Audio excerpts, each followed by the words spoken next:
Start कर लेते हैं मामी अब। ठीक।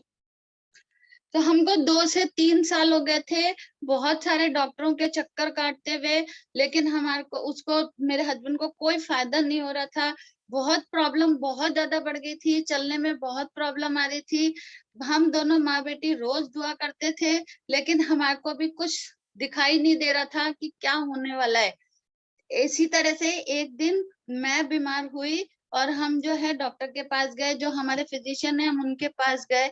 मैं दिखा रही थी तो उन्होंने अचानक से इससे पूछा कि आपकी भी तबीयत खराब है, आपको भी दिखाना है क्या। हम ये सोच के नहीं गए थे कि हम मेरे हस्बैंड को वहां दिखाना है या कोई बात करनी है, तो एकदम से इनके मुंह से निकला कि हाँ मेरी तो जो प्रॉब्लम है मैं ऑर्थोपेडिशियन को दिखा रहा हूँ, लेकिन मेरे को तो अभी कोई फर्क नहीं है उससे। तो उन्होंने बोला आपको क्या प्रॉब्लम है, बोला ऐसे ऐसे मेरे को प्रॉब्लम है। तो उन्होंने बोला अच्छा ठीक है, मैं आपको टेस्ट लिख के देता हूँ सारे, आप ये टेस्ट करा के रिपोर्ट लेके कल मेरे पास आना। दूसरे दिन जब सब हमने टेस्ट कराए, हम लेके गए रिपोर्ट उनके पास, तो उन्होंने बोला यहाँ रख जाओ रिपोर्ट और आप लोग जाओ, मैं आपको बता दूंगा। उन्होंने आगे, तब भी हमारे को ये उम्मीद नहीं थी कि हमारे को कुछ अच्छा रिजल्ट मिलेगा, कुछ अच्छा काम हमारे लिए हो जाएगा। वहां हम गए, तब उन्होंने रिपोर्ट रख ली। उन्होंने आगे होके हमारे को फोन करा दूसरे दिन कि जो है मैंने आपकी सारी रिपोर्ट पढ़ ली है, आपका ये जो केस है ये किसी फिजिशियन का या ऑर्थोपेडिशियन का नहीं है, ये केस जो है ये इम्यूनोलॉजिस्ट वालों का है, आप उनको दिखाओ, आपको जो प्रॉब्लम हो रही है वो इम्यूनोलॉजिस्ट ही ठीक कर सकता है। ये खुदा का ही काम था कि उन्होंने आगे होके हमारे को राह दिखाई। हम उस पर्टिकुलर उस बीमारी के लिए जिसके लिए हम इतने दिन से पागल हो रहे थे, इतने परेशान हो रहे थे, हम वो जरिया बने परमेश्वर के द्वारा, और हम सही डॉक्टर के पास गए। और आज मैं खुदा का धन्यवाद देती हूँ कि वो पूरी तरह से ठीक है। अब जब हम उस डॉक्टर के पास गए थे, तो उन्होंने हम जब जो मेडिसिन जो इस दवाई इसके बीमारी के लिए थी, तो उन्होंने भी हमारे सामने ये कंडीशन रखी थी कि जब आप ये मेडिसिन लोगे तो इसके साइड इफेक्ट ये हैं कि या तो किडनी खराब होएगी या आपका लिवर खराब होएगा। वो आपको डिसाइड करना है कि आप मेडिसिन लोगे या नहीं लोगे, आप हमको बताओ। मैंने और मेरी बेटी ने दुआ करी अच्छे से कि ये जब दवाई ले मेरे हस्बैंड, तो ये नुकसान के लिए नहीं बल्कि फायदे के लिए हो। और आज मैं परमेश्वर का धन्यवाद देती हूँ कि इतने साल हो गए इनको वो दवाई लेते हुए। जब भी डॉक्टर रिपोर्ट कराता है, लिवर और किडनी दोनों बिल्कुल क्लियर है, कोई प्रॉब्लम नहीं है उसमें। इसके लिए मैं परमेश्वर का धन्यवाद देती हूँ। और यही बोलती हूँ कि हम जो चिंताएं हम करते हैं वो हम तो करते हैं, लेकिन हमारा परमेश्वर हमारे से ज्यादा हमारी चिंता करता है। उसको मालूम था कि मेरे को कहाँ पहुंचाना है, कहाँ लेके जाना है, और किस तरह से उसने किन किन लोगों को वो हमारे लिए जरिया बनाता है वो हमारे को नहीं पता है। इसी तरह से हम बाइबल में दूसरी वर्सेस पढ़ेंगे जो कि हमको मिलती है मत्ती की इंजिल 25 से 34 तक। इसीलिए मैं तुमसे कहता हूँ कि अपने प्राण के लिए चिंता ना करना कि हम क्या खाएंगे और क्या पिएंगे, और ना अपने शरीर के लिए कि क्या पहनेंगे। क्या यह प्राण भोजन से और शरीर वस्त्र से बढ़कर नहीं। आकाश के पक्षियों को देखो, वे ना बोते हैं ना काटते हैं और ना खत्तों में बटोरते हैं, फिर भी तुम्हारा स्वर्गीय पिता उनको खिलाता है। क्या तुम उनसे अधिक मूल्य नहीं रखते। तुम में कौन है जो चिंता करके अपनी आयु में एक घड़ी भी बढ़ा सकता है। और वस्त्र के लिए क्यों चिंता करते हो। जंगली शोषणों पर ध्यान करो कि वे कैसे बढ़ते हैं। वे ना तो परिश्रम करते ना काटते हैं। तो भी तुमसे कहता हूँ कि सुलेमान भी अपने सारे वैभव में उनसे किसी के समान वस्त्र पहने हुए ना था।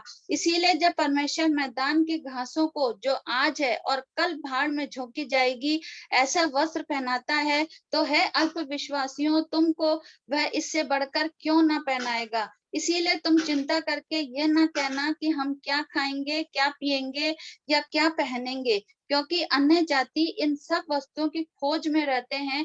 पर तुम्हारा स्वर्गीय पिता जानता है कि तुम्हें इन सब वस्तुओं की आवश्यकता है।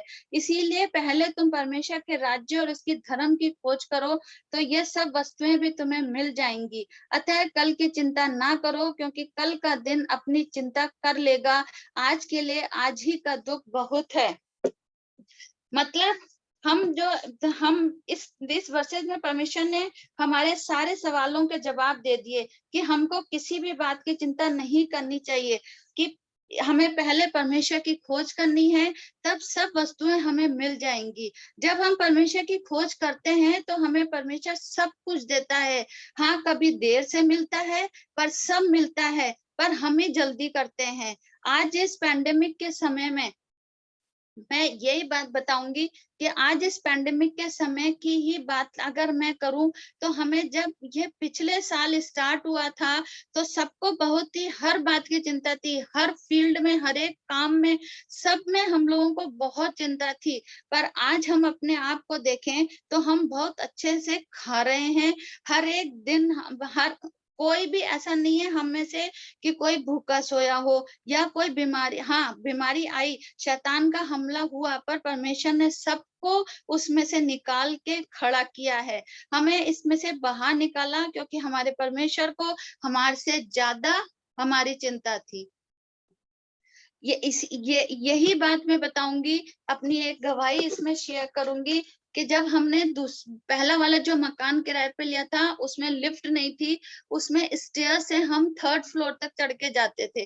तब मैंने हमेशा अपने मन में यही चिंता करी थी कि खुदा बाप, जब आगे एज हो जाएगी तो हम इतना ऊंचा चढ़ नहीं सकते, इसमें कितनी मुश्किल होगी। अभी रूफस को इतनी प्रॉब्लम है, उसके पैर दोनों इतने प्रॉब्लम में है, तो सीढ़ियां कैसे चढ़ेंगे, आगे हम कैसे चढ़ेंगे। बस मैं यही दुआ करती थी कि जो है ना, आप अगर हो सकता है, अगर आप चाहते हो खुदा बाप, तो एक दूसरा हमारे लिए ऐसा घर अरेंज कर दो जहां पर लिफ्ट हो।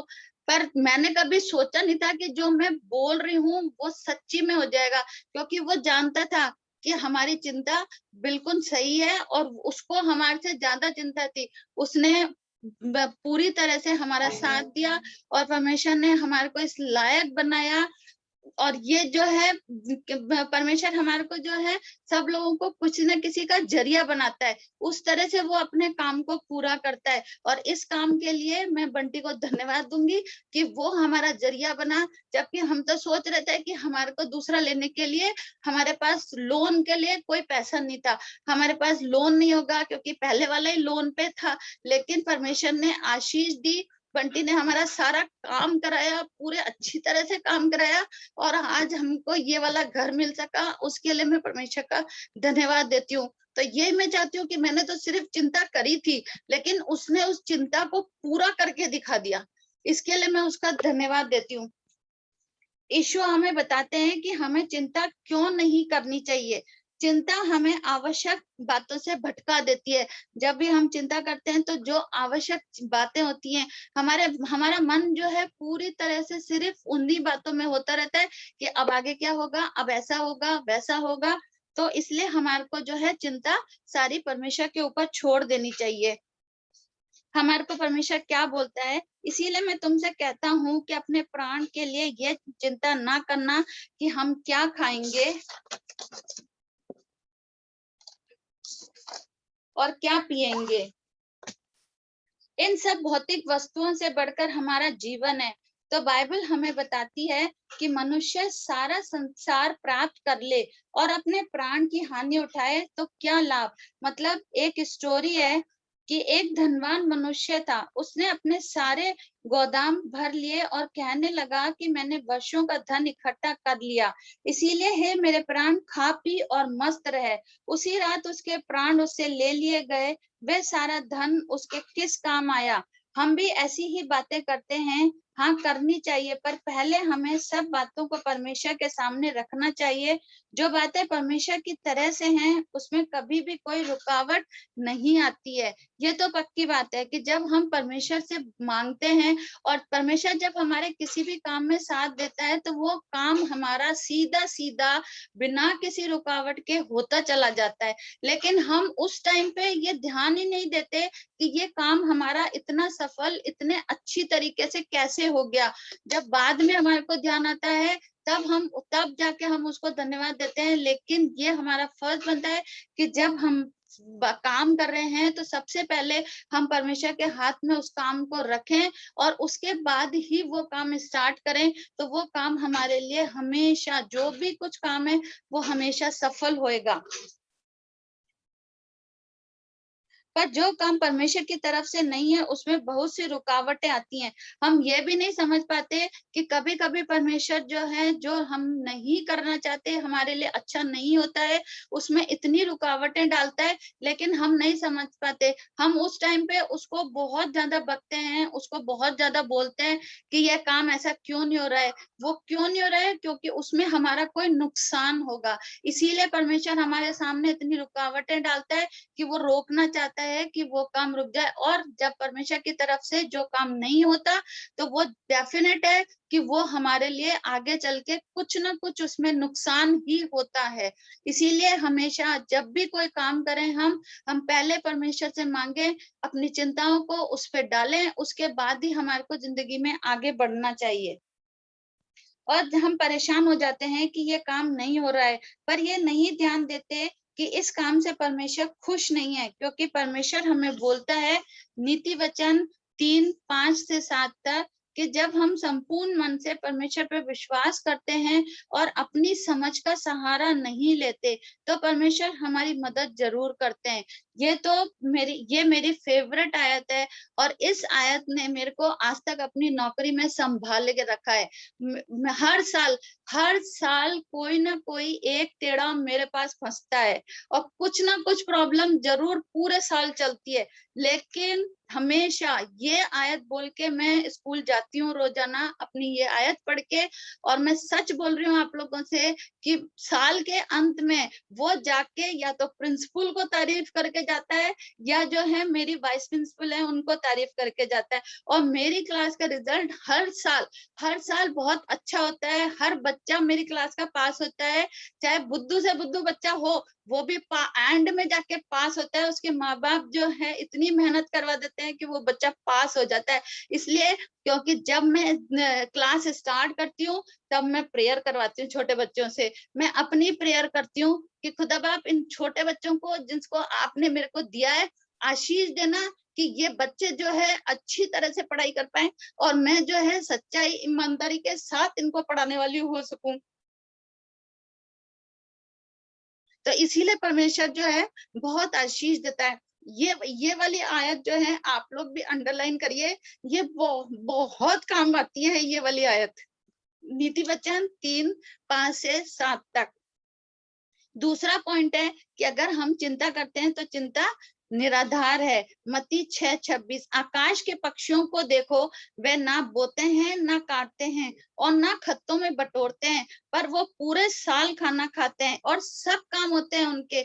उनके बच्चे भी बड़े होते हैं, बच्चों को खाना भी मिलता है, सब काम होते हैं। लेकिन हम जो है हर बात में सोचते हैं, हर बात में हमारे लिए रुकावट होती है, हर बात में हम जो है चिंता करते हैं।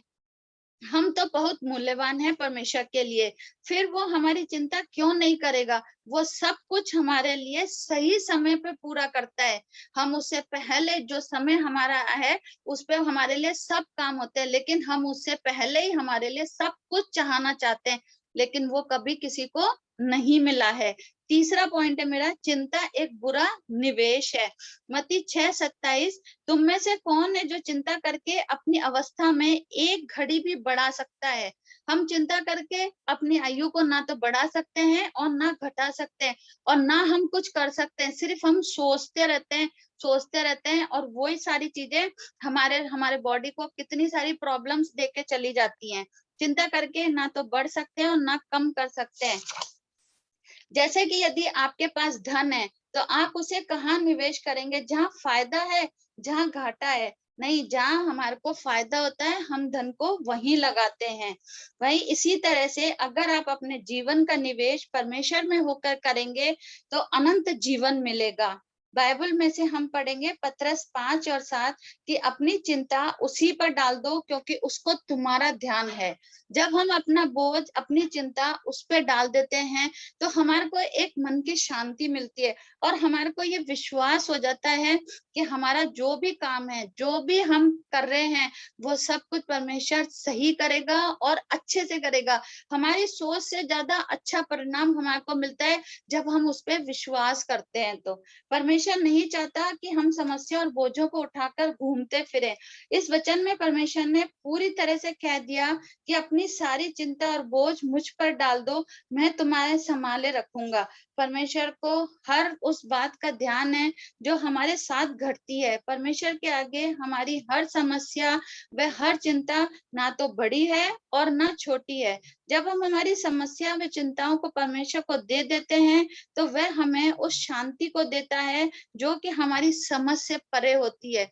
यह सच्ची बात है कि जब हम अपने विश्वास के साथ उसको अपनी चिंताओं को बता देते हैं, उसको शामिल करते हैं हमारी चिंताओं में, हमारी प्रॉब्लम्स में, तो वो प्रॉब्लम्स हमको नहीं समझ में आती, वो प्रॉब्लम सारी हमारी सॉल्व हो जाती हैं। ये तो पक्का है। और हमारी समस्याएं और चिंताएं भी खत्म हो जाती हैं, और वो बहुत अच्छे से करता है, अच्छे से हमारे को देता है। हमारी उम्मीद से बढ़कर वो हमारे को देता है। यही मैं बोलूंगी, यही मेरा आज का वचन था कि जब भी हमारे को चिंता हो, जब भी हमारे को प्रॉब्लम्स आए, तो हमारे को इधर उधर भागने से ज्यादा अच्छा है, किसी को फोन करने से ज्यादा अच्छा है कि हमारे को बैठ के पहले दुआ करनी चाहिए और अपने परमेश्वर को पहला स्थान अपने परमेश्वर को दे के उसको पुकारना चाहिए, और वो अपनी जो भी चिंता, जो भी प्रॉब्लम है, पहले उसके सामने रखनी चाहिए, ताकि जो भी काम हम आगे उस चिंता से रिलेटेड करने जा रहे हैं, वो पूरी तरह से सफल हो और अच्छी तरह से वो काम पूरा हो जाए। यही मेरी आज की वचन था। मैं आज इसके लिए दुआ करूंगी।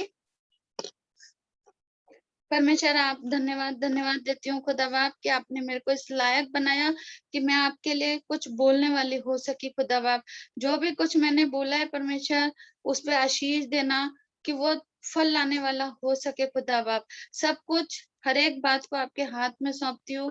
धन्यवाद के साथ मांगती हूँ परमेश्वर, प्यारे यीशु मसीह के नाम से मांगती हूँ, आमीन।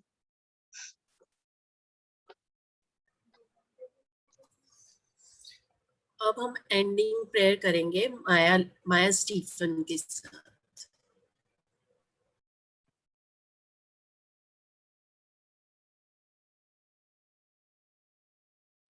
क्वालिटी तो देख नहीं रही है। ये तो चली नहीं। आमीन। आगे बटन चाची के। आवाज आ रही है सबको? आ रही है। आइए हम प्रार्थना करेंगे। प्रभु यीशु मसीह के सामने अपने सिरों को झुकाएंगे, प्रार्थना में जाएंगे। धन्यवाद प्रभु, आज दिन के लिए प्रभु तेरा धन्यवाद करती कि तूने आज दिन तक हमको जीतों की जमीन पे जिंदा रखा। पिछले समय में प्रभु तूने हमको संभाल के रखा, जैसे मुर्गी अपने बच्चे को संभालती प्रभु, इसी तरह तूने हमको हमारी जिंदगी में संभाल के रखा। पूरी बीते समय में हर मुश्किल, परेशानी, बीमारी से तूने हमको उबारा, इसके लिए तेरा लाखों बार धन्यवाद करती प्रभु। आने वाले समय के लिए भी तुझसे यही विनती और प्रार्थना करती प्रभु, इसी तरह तेरा साया हमारे साथ बना रहा है, और आने वाले समय में हर एक दिन तू प्रभु हमारी जिंदगी के हमको गिनना सिखा, ताकि हम तेरे में बढ़ते जाएं प्रभु, और तेरे नजदीकी में आते जाएं प्रभु। तेरे को धन्यवाद करती प्रभु, तूने हर एक जन को कोविड की बीमारी से उबारा प्रभु, बीते समय में उनका तू सहारा बना। हर एक मुश्किल, आफत, बीमारी, दुख, तकलीफ से तूने उनको नाजात दिलाई प्रभु, इसके लिए तेरा धन्यवाद करती प्रभु। आने वाले समय में तू हमको इसी तरह से बचा के इस महामारी के दौर में प्रभु अपने साए में बनाए रखना, अपने नजदीकी में बनाए रखना। हमारे घरों को तू आशीष करना, तू अपने फरिश्तों की निगरानी में रखना प्रभु। अपना साया सदा हर एक जन के साथ, जो जूम मीटिंग में जितने भी बच्चे, बूढ़े, नौजवान सब बैठे हैं, सबके साथ तू अपना लहू भरा चंगाई का हाथ हमारे सिरों पे रखना और हमारे साथ होना प्रभु। हर एक मुसीबत, आफत, बला से दूर रखना प्रभु, और आशीषों से माला माल करना प्रभु। जो बच्चे पढ़ते हैं उनको पढ़ाई के लिए बुद्धि ज्ञान से भरपूर करना, और जो बच्चे अपने जीवन के लिए रोजी रोजगार ढूंढते प्रभु, उनको तू रोजी रोजगार मुहैया कराना। हर एक के घर में तू आशीष उंडेलना प्रभु, कोई किसी तरह से दुखी ना होने पाए प्रभु। और जितने भी रिश्तेदार हमारे लहू और गोश्त में लगते हैं प्रभु, सबको तो आशीषित करना, बीमारी से बचाना। इस जहाँ से प्रभु तू कोविड नाम की बीमारी को खत्म कर दे, तेरा झंडा फैलने पाए इस बीमारी के नाम पे यीशु नासरी। तो अपना लहू सबके ऊपर छिड़क, जितने भी बीमार, चाहे अस्पताल में चाहे घरों में, प्रभु तो उनके बिछौनों को पलट दे और चंगाई भरा हाथ उनके सिरों पे रख, ताकि वह चंगे होकर के तेरे को प्रभु मान करके तो तेरे आगे घुटने टेकने पाए, तुझसे विनती और प्रार्थना करने पाए प्रभु। और जितने भी पासवान और प्रचारक तेरे नाम से अपने घरों को छोड़ते प्रभु, तो उनके साथ में उनके परिवारों को तू संभालना, उनको आशीषित करना, उनको किसी तरह की कोई कमी घटी ना होने पाए प्रभु। इस बीमारी के दौर में तू उनका हम सफर होना, इस बीमारी से तू उनको बचाना, उनके परिवारों को बचाना प्रभु, ताकि वो जगत के अंत तक कोने कोने में जा करके तेरा प्रचार करो। और एक समय ऐसा पूरा जगत में प्रभु तेरा नाम का डंका बजने पाए, पूरे लोग तेरे आगे घुटने टेकने पाए, तुझको प्रभु मान करके प्रभु। इस रात में हम सबके साथ में होना, जब हम अपने बिछौनों पर मिलते की मानी पड़ जाएंगे, सो जाएंगे प्रभु, तो अपने फरिश्तों का पहरा हमारे घर के और बिस्तर के चारों ओर रखना प्रभु, ताकि कोई आफत बला मुसीबत छूने ना पाए। और ताजा दम उठ करके प्रभु हम तेरी हमदो सिताइश करने पाए, और सुबह का सूरज देख करके प्रभु अपनी दिनचर्या शुरू करने पाए प्रभु। तूने बीते समय में सबको संभाला, सबको आशीषों से माला माल किया, इसके लिए तेरा धन्यवाद करती प्रभु। घर में जितने भी छोटे बच्चे, बूढ़े, जवान, सबको तू आशीषित करना, बीमारी से बचाना, अपने लहू में छुपाना, कोई किसी तरह से कोई मुसीबत आफत बला उनको छूने न पाए, ना घेरने पाए प्रभु।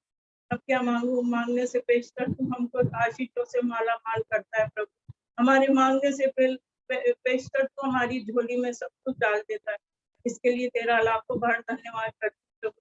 इस छोटी सी विनती और प्रार्थना को तेरे मीठे मधुर नाम से मांगती हूँ, सुन और कबूल कर, आमीन। आए हमारे बाप, तू जो आसमान पर है, तेरा नाम पाक माना जाए, तेरी बादशाह आए, तेरी मर्जी जैसे आसमान पर कुछ होती है, जमीन पर भी।